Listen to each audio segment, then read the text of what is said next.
Have you ever looked at certain people, maybe leaders you admire, and just kind of thought, how on earth do they manage it all? They seem to glide through chaos, make these huge calls look almost easy, and they always seem, well, one step ahead. While everyone else is sort of scrambling, they've already got a plan. It really makes you wonder, doesn't it? What's their secret? What do they know that maybe the rest of us don't? Well, today we're actually going to try and peek behind that curtain. Our source material for this deep dive is this really fascinating piece called Behind the Curtain, the 10 Habits of Highly Effective Leaders Revealed. And look, this isn't just another listicle you scroll past online. The title itself promises a proper glimpse behind the curtain into the practices these leaders live by but maybe don't talk about so much, the quiet stuff that really sets them apart. So our mission today is pretty straightforward. We're going to unpack these, let's call them hidden habits. We'll pull out the core wisdom and hopefully offer you a bit of a shortcut to understanding what truly makes these leaders tick. And, some of these might seem simple on the surface, but the why behind them, that's where the real power lies. That's exactly right. The habits themselves, yeah, they can seem straightforward, get up early, prioritize.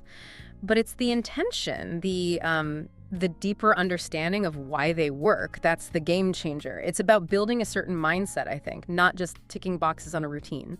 Understanding that why is really the key to making them work for you. Okay, right. Let's get into it then. The source jumps straight in, so will we. Starting with habit number 1, which really feels like it lays a foundation. Habit 1, they rise before the world wakes. And the source, it's pretty direct here. It says, effective leaders are awake, not by accident. Intentional. Totally intentional. It describes those, quiet hours of early morning as a kind of sacred time, a time where visions are sharpened and plans are forged. It sounds almost meditative. Well, it is, in a way. But the crucial thing here isn't just being an early riser, like, for the sake of it. It's about carving out that unique, uninterrupted, quiet time. Think about it, the constant stream of emails, meetings, demands. Oh, yeah, the daily onslaught. Exactly, that cognitive load. But the early morning, it offers this precious window where that load is way, way lower, and that allows for real deep work. Strategic thinking, quiet reflection, planning, stuff that's almost impossible once the day kicks off and you're just reacting. It's about getting a cognitive edge, really. So the question for you listening isn't just if you wake early, but maybe how you use those vital quiet hours, whatever they might be. Are they for catching up, reacting, or are they for, deliberate creation and planning? That's a great point. The quality of that time, not just the quantity. Yeah. And having that quiet clarity must be absolutely vital for the next habit, which is habit 2. They practice ruthless prioritization. Again, the source is super clear. Effective leaders don't do it all. Simple as that. Instead, they know what matters most. Yeah. And it highlights their ability, their crucial ability to say no to the noise so they can say yes to the mission. That no is powerful. It really is. And then it hits you with this line, if everything is a priority, Yeah. nothing is. Oh. That one stings a bit, doesn't it? It does, because it's so true. Right. And that word ruthless is really important here. It's not just, time management 101. It's about strategic elimination. We know decision fatigue is real, right? Our brains get tired making choices. Definitely. So ruthless prioritization protects their most valuable resource, their attention, their mental energy, making sure it goes only to the things that will have the biggest impact on their main goals. It means saying no to good ideas sometimes, maybe even their own good ideas. Wow, that's tough. It is, but it's all to stay focused on the great ideas. It's this relentless clarity of purpose that goes way beyond just being busy. A conscious self-limitation, which feels kind of counterintuitive when there's so much pressure to do more. And speaking of things that feel counterintuitive, or at least uncomfortable, that leads perfectly into habit 3. They embrace the discomfort. The source calls this the cold truth. Greatness isn't born in comfort zones. Plain and simple. It says these leaders actively walk toward hard conversations, tough decisions, and the unknown. They actually lean into the things that scare most people.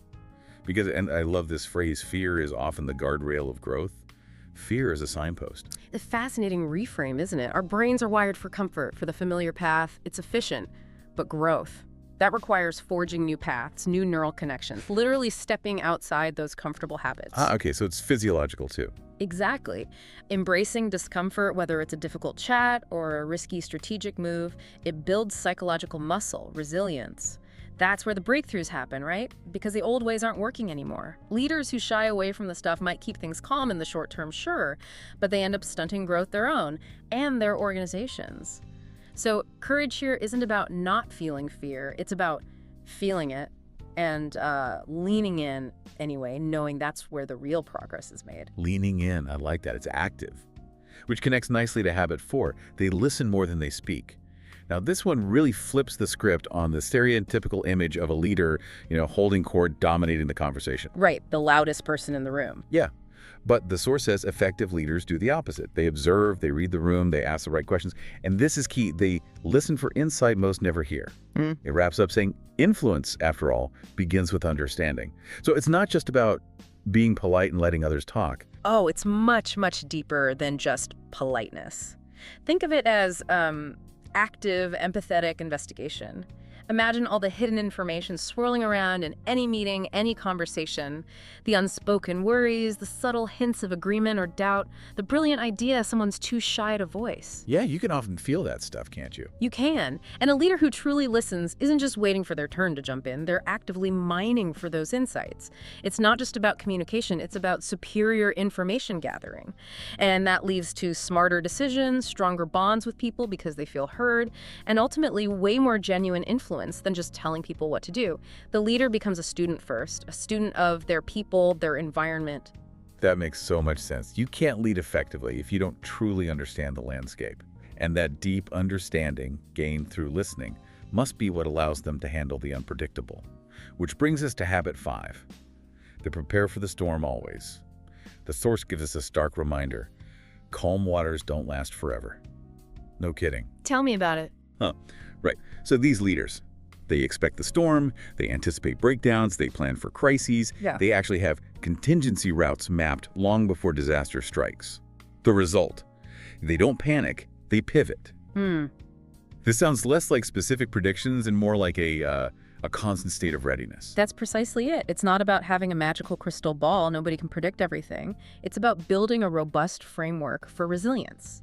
They get that disruption isn't an if, it's a when. The likelihood is constant, even if the specific threat changes. Right. So instead of just reacting when things go wrong, they've built systems, processes, and crucially, a mindset that allows for proactive responses.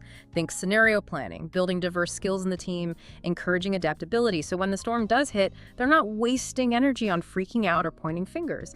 They activate those pre-planned contingencies. They pivot quickly, keep moving forward while others might be stuck. It's like building up preparedness muscles over time, not just drawing one map for one specific journey. Building the muscle, not just drawing the map. I like that distinction.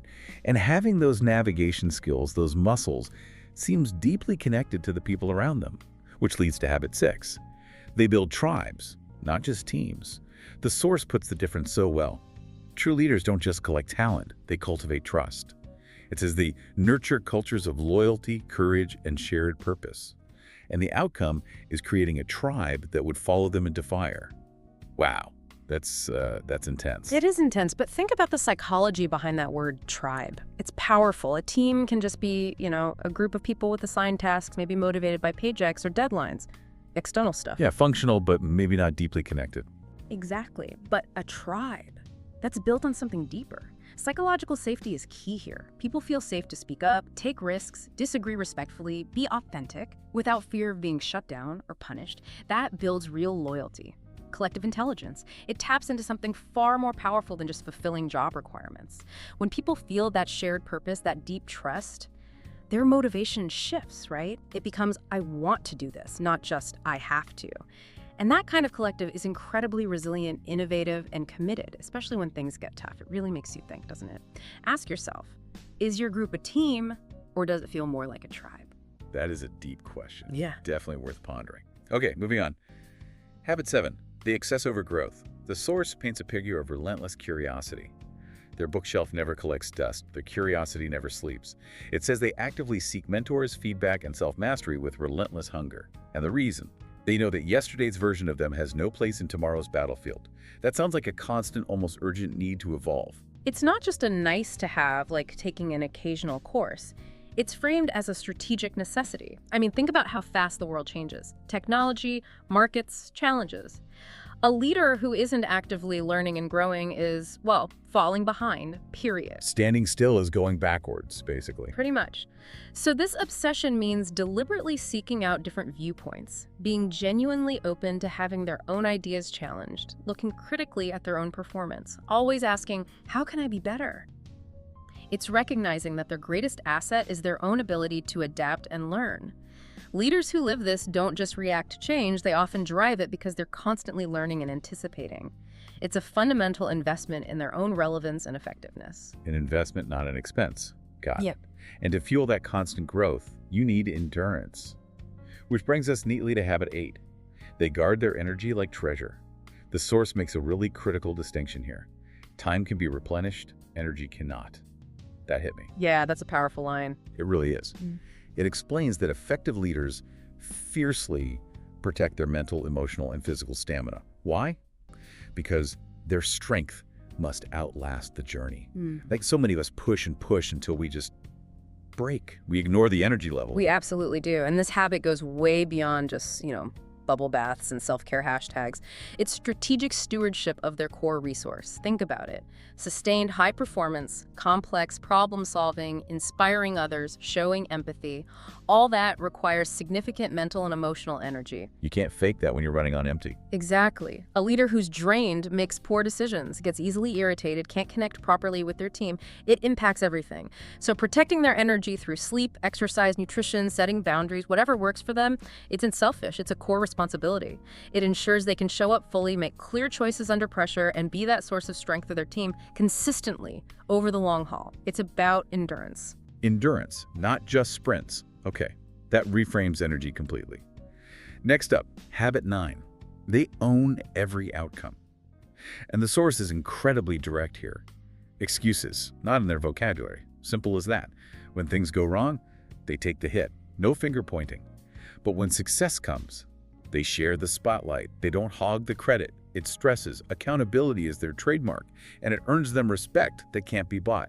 That sets a seriously high standard. It absolutely does, but think about the impact. When a leader consistently demonstrates that kind of radical ownership, especially for the failures, the setbacks, what message does that send? Integrity.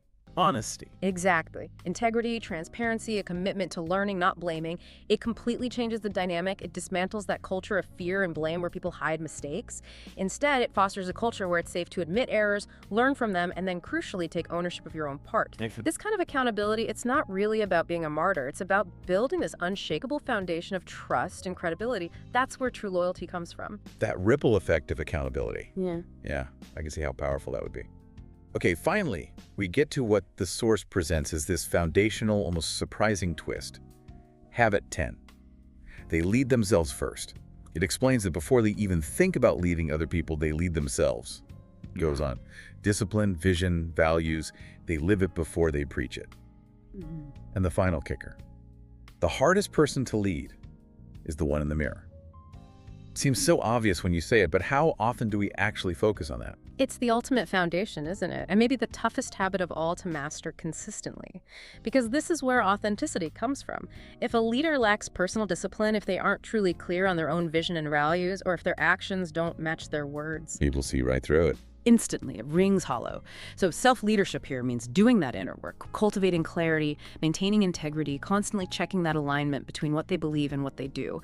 It's that quiet, consistent internal discipline that provides the genuine authority, the compelling example that makes anyone want to follow them. It makes their external leadership credible, powerful, and truly inspiring. Wow, okay. We have really pulled back that curtain today, haven't we? Digging into these 10 often quiet habits that really seem to define effective leaders. And the source really drives it home with this overarching message. These aren't habits you just, try on like a new shirt. Instead, they are habits you become. It's a process. And how does it happen? Quietly, daily, relentlessly. That relentless consistency. And that leads right into the source's final, very provocative thought for everyone listening. The only question that remains is, will you rise or remain unseen? It's a powerful challenge. And it underscores that this whole leadership journey, it really starts in the shadows of discipline. That quiet, often unseen internal work, that's what builds the foundation for the external impact, the light, that the world will eventually notice. Indeed. It's not about some sudden, flashy transformation, is it? It's Yeah. about that quiet, daily, relentless dedication. So as you think about everything we've discussed in this deep dive, maybe just pick one habit that really struck a chord with you today. One thing you can start working on, start becoming, even in a very small way, starting now. Because as our source so powerfully puts it, one day the world will see the light you've built.